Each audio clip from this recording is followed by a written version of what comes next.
and girls. It's time for another lesson on volume. We have learned this week that we can measure volume using our cubes, or Miss Smith's cubes. Thank you again, Miss Smith, for letting me borrow your cubes. And that's fine. That's good when we're measuring small things.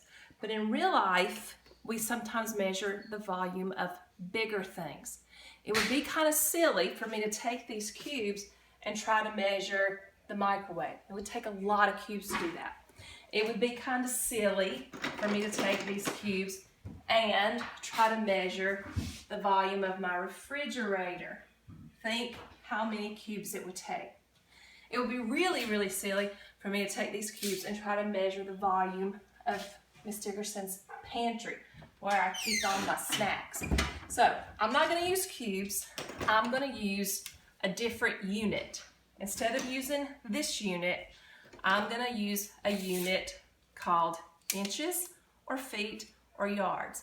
I think I'll choose feet for this one. We use the same exact words. We're going to measure the length, we're going to measure the width, we're going to measure the height. When we measure the length and the width, that will give me the base.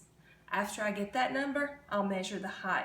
So let's get started measuring my pantry where I keep my food.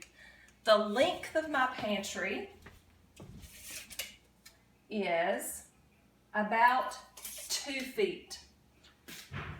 The length of my pantry is about 3 feet. Now, trust me, I've already measured the height. It's pretty tall. I'd have to go all the way to the bottom. Going all the way to the bottom, this pantry is about 7 feet tall. So, let's do the math. Kinsley, you can zoom in on this now. So we said the length was 2 feet. The width was 3 feet. Do y'all have your counting charts? 3 times 2 equals 6. So the base of my pantry is 6 feet squared. 6 feet squared. 2 because I measured 2 directions. But I want to know the volume. So now I'm going to measure the height. And we said that the height was 7 feet tall.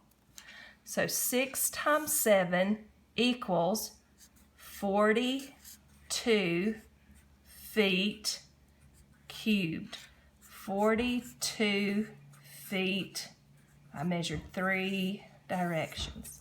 So Miss Dickerson can fit 42 feet cubed worth of food in my pantry.